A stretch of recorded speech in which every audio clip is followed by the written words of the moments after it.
Alright guys, had to come here again today. Hope you're all doing well and enjoying your day. So far, one of the biggest days in the history of OpTic competitive Call of Duty is the team that won the World Championship here in Texas not that long ago has officially broken up as of today. Kenny has gone from the team, dropped off the roster, and it doesn't seem like he's going to be coming back anytime soon to this particular organization because it's been expected this for some time. Kenny has been frankly woeful by his own admission over the last few weeks, and it seemed inevitable that a change for Kenny may have to be made. But the timing of this change, that is causing the controversy today, just a few days away from the major getting underway, and also a couple of days from the ring ceremony where Kenny is to receive his ring, we believe, from last year. Maybe that's going to be a send-off for Kenny. Now he's gone from the organisation entirely. Skyz, it seems, is the man to come in instead. What do you guys think about this move in the comment section below? Very much intrigued to your thoughts down there. Hit the like button if you enjoy. Subscribe if you're new as always. Apologies, the video is a couple of hours later than I would like. Myself and Trey were at Top Golf today waiting that we could check into this Airbnb here in Allen, just a few minutes away from the venue. So that's why the video is slightly delayed. But still, we've got plenty to dive into, and let's just crack right on, because this is what was happening today. We had LA Thieves, we had Cloud9, we had everyone else dropping some rumours about roster intel, and,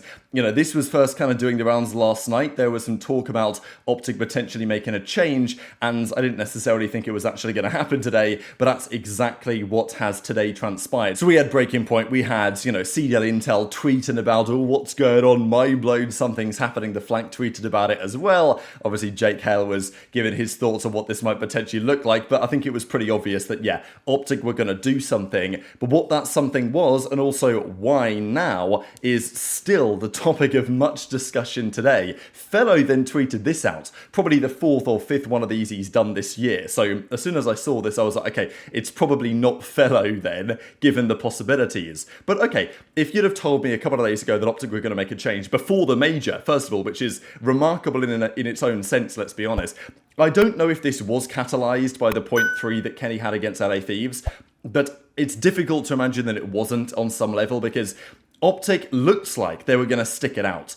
And it looked like whether the ring ceremony was a part to play in their mind or not as to whether they were going to make a change or not, it felt like they were going to say, look, we'll at least run it through the major and then we'll blow it up when it doesn't go to plan. Maybe the LA Thieves series was just the catalyst that Kenny had got to a point of performance where it was completely untenable and there was just no way that he could maintain in that starting team. That's a possibility maybe, and maybe they meant the call then. I mean, let's be honest, Shotzzy, I imagine, as always, would have been somewhat involved in this discussion. But Fellow signs a contract. Of course, at that point I thought, okay, he's probably not going anywhere. But again, if you had to guess what would happen, I would have thought maybe a two-man change could have been coming. Certainly after the major, I would have expected Kenny to be gone, and frankly, probably Pred as well. Assuming that they went to the major and got top 12, I was expecting probably a two-man change for those two players because, you know, as talented as Pred is, you can't really escape the fact that ever since he's come back, they have been woeful. Like, yeah, Kenny wasn't that great at the start of this year either,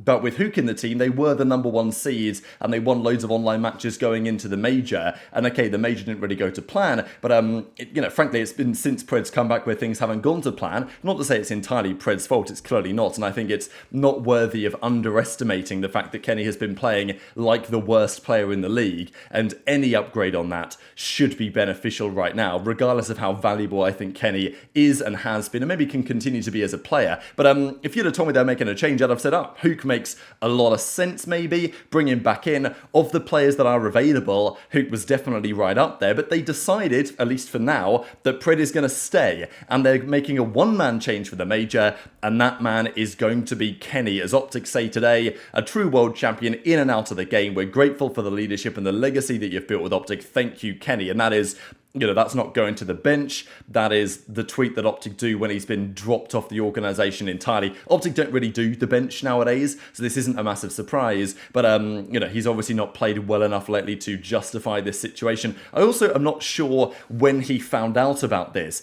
I know there have been some thoughts going around that it was only within the last, you know, this last weekend. I don't think this decision was necessarily made before the last couple of days, and then they decided they were going to do it. And maybe it's the right decision, but certainly to do it before their own home major in Texas and therefore getting no practice really with their new player is certainly one of the decisions of all time, even if it might be the right call. So Intel CDL then say, Skyz is the man to come in. Now, as of recording this video, I don't think that OpTic have confirmed this yet, although you know, it's 99.9% sure that it is indeed going to be Skyz. So yeah, as of now, OpTic haven't said anything on it, but we think that Skyz is the man to be coming in instead.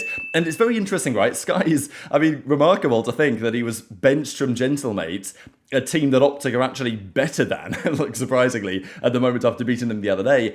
And yet Skyz is the man who's going to come in here. And look, he, in some respects, blessed maybe. We know that Shotzzy and Skyz, they're pretty tight, they get along well. I think that will have had a part to play in this decision. But equally, is Skyz a good candidate? Absolutely. He's a world champion, let's not forget. He is a more versatile player, I think, than he has shown recently. Like, I think he can run a flex. Look, the Skyz Dashy AR duo, is that going to last the test of time? Like, in my head, probably not. But, you know, the idea would be they've got to start getting some points on the board. I know they won just the other day, but maybe Kenny's performance against LA Thieves was just so bad that it was purely not possible to keep this going. And the fact that Skyz and Dashy, both ARs, the most clutch players of last year, based on the numbers in terms of clutches delivered, they're now an AR duo, a weird AR duo, an AR duo that could work, but I think one that's going to have to take some time to adjust. Now, this is, as I was saying this, right, so Radiation, now, he DM'd me the other day and said that he had a theory that Skyz was going into OpTic, pretty much breaking down what we saw at the time with Hex getting on the phone and Skyz ending his watch party and then not watch partying yesterday's game they played against Gentlemates, which usually he would have done, and, you know, putting 2 and 2 together and potentially coming up with 5, or very much in this case, coming up with 4, because, and actually Ronnie retweeted this, so, you know, maybe there's some indication that actually that is what happens, that the LA Thieves game happens, and then, you know, the decision was made shortly after that this situation was not going to continue. This is pretty cool as well, actually a great spot, because Skyz's YouTube channel either did say or continues to say this when he was, you know, obviously a very young player. He says, I'll be streaming live every week. My main goal is to join OpTic. Always wanted to join them for about 2 years. Be posting some montages soon. So really cool stuff, actually. And, you know, nice to see that for Skyz, that dream has eventually become a reality. Before we discuss some of the controversy around whether this decision is the right one at this particular moment, I thought it was great to hear this from Kenny. What I was worried about, genuinely I was kind of worried about this, that Kenny would walk out on stage on Thursday to collect his ring and he would retire on the spot. I didn't think that was going to happen because Kenny's been quite clear for the last couple of years that he's not looking to retire. I mean, people have asked him every year, it's like, are you going to do an Octane? You've now won your 2 rings, you know, you've won all this stuff, like, are you going to call it a day? And Kenny, I think, adopts the kind of slasher mentality of like, look, if I'm good enough to compete, I'm going to keep competing until, you know, that's what I love to do, so why would I stop? I think that's Kenny's perspective, and he's made that clear for a couple of years. So I didn't think he was going to retire, and he says the following: played some of my worst COD in my career recently. This was to be expected that he's been dropped. Sad, but got to get back to where I need to be mentally so I can get back to doing what I do best. Appreciate the support as always. This is not the end. So it makes it very clear, you know, he's going to make a comeback. Whether he could join another team this season, I don't think it's impossible. You know, let's say Ravens struggle at Major 2 and they think, oh, well, you know, I don't think they should do this, right? I definitely don't think they should do this because I think the Ravens team is working quite well. But for some reason, Vivid always ends up getting dropped every year, doesn't he, right? So could Slasher say, oh, Ken, maybe you're the man to come in as the flex, maybe? I don't think that's really a good idea or what they should do, but it's something to consider anyway. I think the more likely thing is Kenny will sit the season out and he'll wait for next year, where he will absolutely get another opportunity for next year's title. I think for me, my question really about Kenny over the last few weeks has been, firstly, I was concerned, and the video I had planned for this afternoon was talking about some of the reaction that Kenny had, especially to the victory yesterday, and it didn't really seem like he was, you know, particularly enthused about actually playing COD right now. I think that was my thing with Kenny, is that it didn't really seem like he was committed or giving much passion or energy to actually improving. That's kind of all I wanted to see, was just a bit of life out of Kenny. And we didn't get it for, frankly, weeks. And maybe this decision should have been made a good couple of weeks ago at this point. But the fact that Kenny's saying, look, I need to get my kind of mental perspective outside of the game. Clearly, whatever has been going on OpTic has been taking a toll, but maybe there's more to it than that. I thought this tweet was potentially quite telling. So JP says, a selfless leader who's willing to do anything necessary for the win. smartest player that I've got to work with, rooting for him to come back stronger from this much-needed break. And what do we think about this thing, the much-needed break? Because there's a couple of ways to read this. It's either like, look, Ken, you were terrible. You really needed this break because you're playing so bad.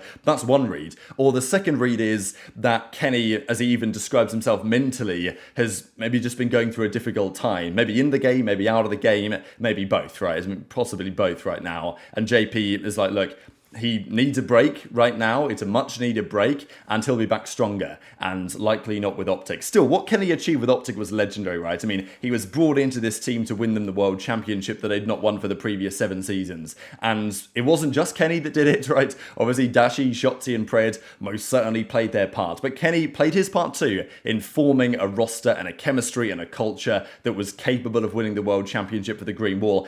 And I think I wouldn't say it's nice about this, but if Kenny was still playing for the team, I think, when Kenny picks up the ring on Thursday, which I presume he's still going to do, even with this situation, the crowds might have been like, there might have been a tendency to not give Kenny the best reception because, of course, his performance has been holding the team back lately. But the fact that Kenny, for all he's achieved, I think the OpTic fans will hopefully give him a nice send-off for what he's had, done to the team, let's say, over the last couple of seasons.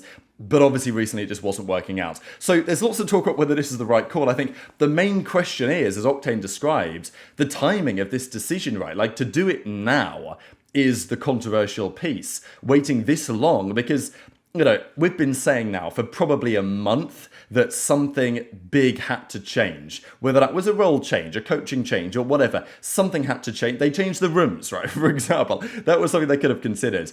But I think most people were in the mindset of like, okay, it's getting so bad now that probably 2-3 weeks ago, Kenny had to go. Like, I think it was inevitable that Kenny had to go. And at the end of the day, they qualified 12th for their own major. There's no way they're making a deep run at this major realistically. Even now, I think it's very unlikely with the change they've made. So it was like Kenny was always going to go, I think. That's the thing.